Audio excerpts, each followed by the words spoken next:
To be sound.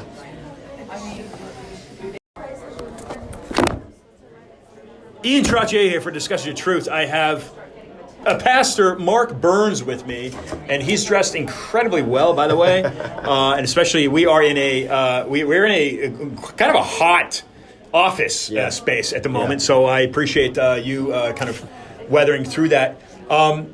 Mark, introduce yourself to listeners. Who are you? What do you do? Ian, I've been so blessed to 6 years ago met a man named Donald J. Trump, who through my television network, the Now Television Network, was invited to meet with several of America's top evangelical leaders, and I was just blessed to be one of them, where he was, deciding if he was going to run for president.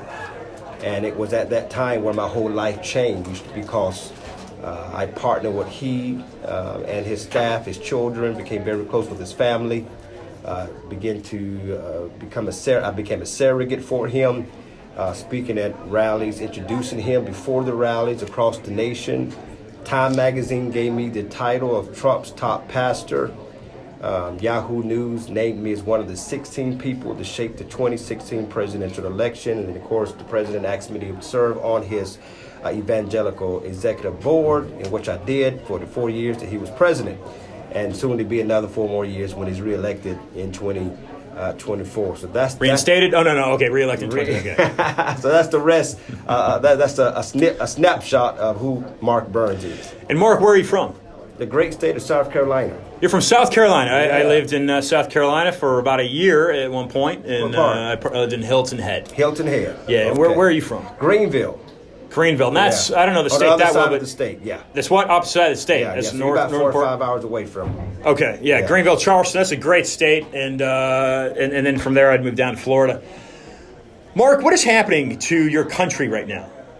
Ian, clearly there's a major divide in this nation. I mean, right now we have Sleepy Joe Biden, who is, I think, illegally elected to be president, number one. I believe that, the process was clearly rigged. It's clearly voter inaccuracies that took place, and millions of Americans know that. That's why we're here at Clay Clark's event. That's why we have packed out, arenas. 10,000, 14,000, 15,000. This is the smallest one that I've attended, and yet there are 2 or 3 overflow rooms of people who are jam-packed. They're not even in the main room because they are tired of this, of the fake mainstream media that is dividing our nation, and they're dividing our country. I think you know that guy. I know the man himself, Leon. You better get over here, Pastor. You better get over here, Leon. Go speak. You better get over here. I love you, man. I gotta keep up with you. I'm trying to get as famous as you. Maybe one of these days. I love you, man. Love you. Talk to you soon. God bless you. That's the first time I met the better half, right? Because she's hidden from me. I love you, man. Y'all go talk. We'll talk to you soon. All right. Yeah, Leon Benjamin, great guy, great preacher, great pastor. And so, again, it's people like him that are helping us speak the truth and face this fake race, critical race theory. And this, I believe we're creating racist people. I believe we're creating racism. We're creating a divide. Mm-hmm. And so it's people like him that are helping fight that on the front lines. So what's happening is a divide. You're saying a divide. There's many levels of the divide. The race is certainly one divide. Yeah. It seemed like certainly in my generation, it seemed like that had been kind of already settled with the efforts of Martin Luther King. Right. And now it's kind of resurfacing because of a white cop and a black guy that was whatever. I don't get into that. Sure. So race is one angle that the country is under attack. How do you feel about these mask mandates and the vaccines? And Biden just 24 hours ago says that those who are unvaccinated are killing those who are vaccinated. Well, I mean, again, I think it's a Gestapo tactic, to be honest with you. I really think this is communism at the highest level. My dear friend Anna Kite just got finished speaking, and she was born in the Soviet Union. She's seen it firsthand on how communism destroys people's lives, and so that same tactic has been taking place here. As a matter of fact, on the airplane ride here to this event in California, California. Oh yeah, sorry, you slipped a tongue. Yeah, sorry about that.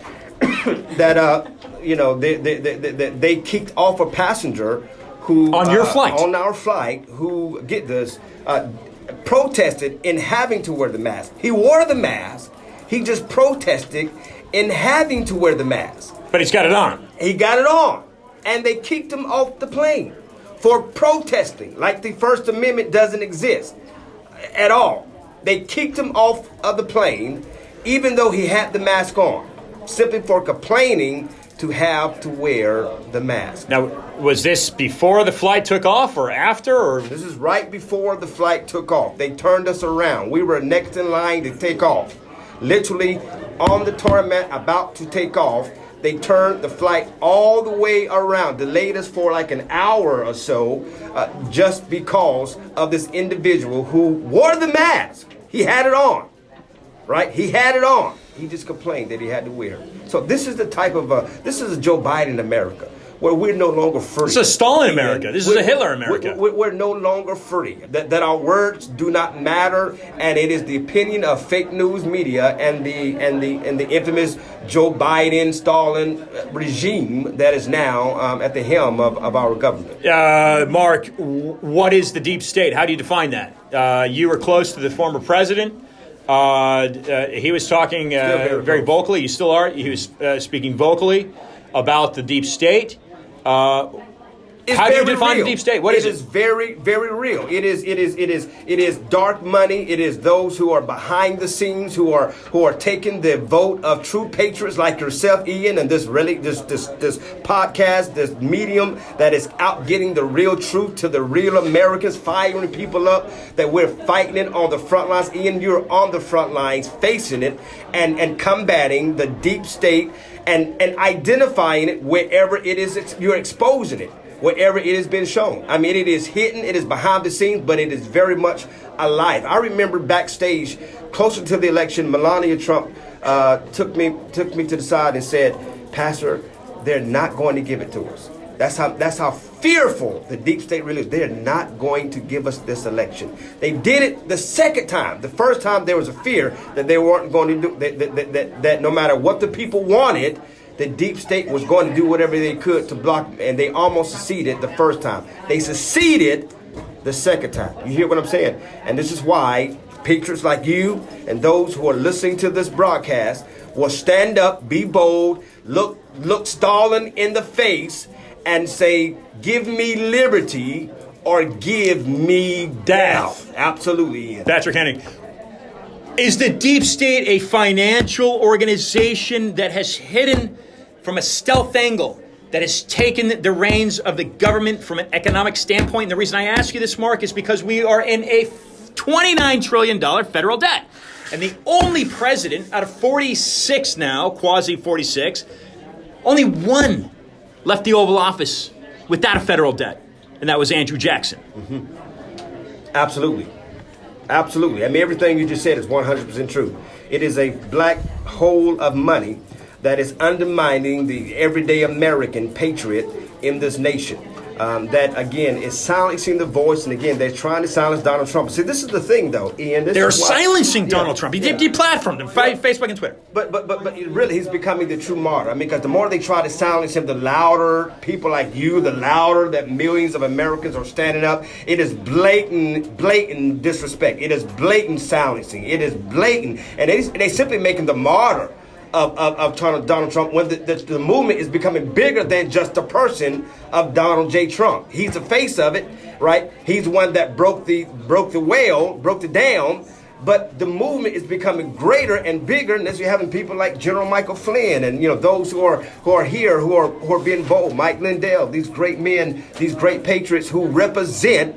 Right, these are faces. Roger Stone. These are faces of this movement led by Dr. Robert Kennedy Jr. Robert Kennedy Jr. Who's a Democrat. Who absolutely. And okay, so Pastor Mark Burns. Yes, sir. We're on fire here. Yeah, unfortunately, yeah. I got a call that kind of disrupted that. That's okay. That's okay. But what does America do? You are saying that you, with your own eyes, you are seeing a movement grow. Donald Trump seemingly got 75 million votes. Mm-hmm. That's more than, dude, I mean, this country loved Barack Obama. Mm-hmm. That's more than Barack Obama got. Right. You're telling me, and we're trying to be told that Joe Biden, Yeah. and you Received more refer to him black as vote, yeah. Sleepy Joe Biden. Yeah. Guy that can Dementia hardly... Joe now, though, but unfortunately, Dementia Joe.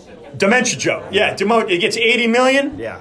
Okay, so this movement that Donald Trump is basically, he's the face of. But we are the body Absolutely. of that. We are the force, and we're coming out and saying, you will not take our Constitution from us. Absolutely. And this you're saying, Mark, is growing. You're seeing this with your own eyes as you Without travel the question. country? I was with President Trump, Donald J. Trump, the candidate back in 2015, where it was a couple of hundred people in the audience coming to Where? hear him talk. Back in South Carolina, early. Okay, I saw him in Doral, 2015. I was living in South Beach. Yeah, super early days when it was easy to get in. And then, but now he's who he is today. Yeah, right. he's an icon. He's an icon. I'm simply saying I've seen the movement grow. It's gotten bigger. It's not gotten smaller. It's gotten bigger. You understand what I'm saying? It is not, and this is why he's still the leading candidate. He's going to win the nomination without, he don't even got to run, right? I mean, he's going to be the nominee for 2024, and without question. DeSantis? No. Who do you like there on the longest side? Who do you like? Well, I you? would say either DeSantis. I Are would you a say politician? DeSantis. I am. But right now, my number one support is to focus on President Donald Trump. Okay. I think DeSantis will be a great running mate. I think it would be the winning ticket without question. I hope that he will consider that. It would be, to my understanding, to my sources said that he would be considering a Trump DeSantis ticket. Yeah. And so, but yeah, I mean, the best is yet to come for.